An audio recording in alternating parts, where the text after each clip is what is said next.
not to hear thanks. You want to talk about legacies? There's nothing more powerful than molding future generations from the grave. From the grave. That is what this sinful woman did. Sacrifice today for future generations. Not hearing one thanks. Not getting credit for what you did. I'm a product of other people praying for me. Who are those people? I have no idea. All I know is that I prayed for people to be here in those seats that you're sitting in. Some of them are here. Some of them are not. But every time I sit in those seats, I think of the people who prayed for me. And I go down the list. Was it my grandma? Was it my father? Was it my sister? Or was it that old enemy who's now my friend? I've come to the conclusion that it doesn't matter who prayed for me, or how long it took for them to pray for me, or how hard it took for them to pray for me. I understand now that what really matters is that I'm at the feet of Jesus, worshiping him. And I will have the chance to thank them when I see them that glorious morning when Jesus returns. But I know better, and I have a laundry list of thank yous to all the people that put me here today. You see, this month's theme is Reviving Missional Disciples, and I'm a product of that. My uniqueness and my talents that I use today, all thanks to a man named AFA'ESE. Some of you may know him, some of you may not, but with him, I learned that my skills can be used. There was a time where I thought, oh, to serve in ministry, you have to be touchy-feely. You have to be in touch with your feelings, which I am not. And if some of you guys know Alpha, he is not. But that analness that he has about him, I have. And it works in ministry.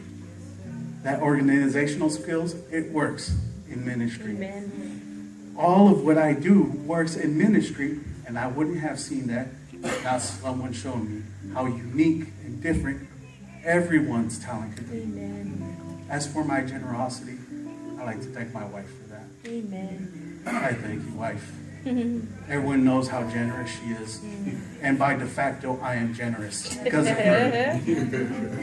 And there is a reason for her generosity.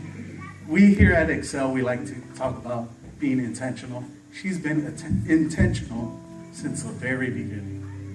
Her generosity is for a reason. Now I know that reason. And by de facto, I am generous.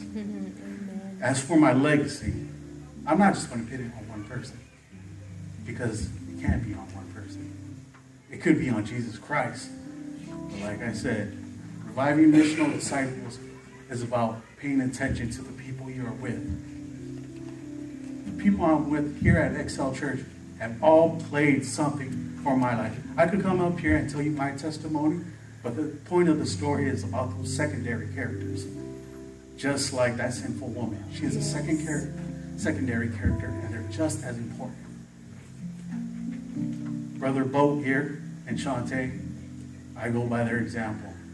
If you don't realize this, but their entire family has a hand in everything. Amen. From Isaiah to the girls singing praise and worship with Bo to Shantae. I always think of poor Shantae when I think about the recordings that I no longer do. Because she always misses out on sermons because she's in there with the kids, helping them out.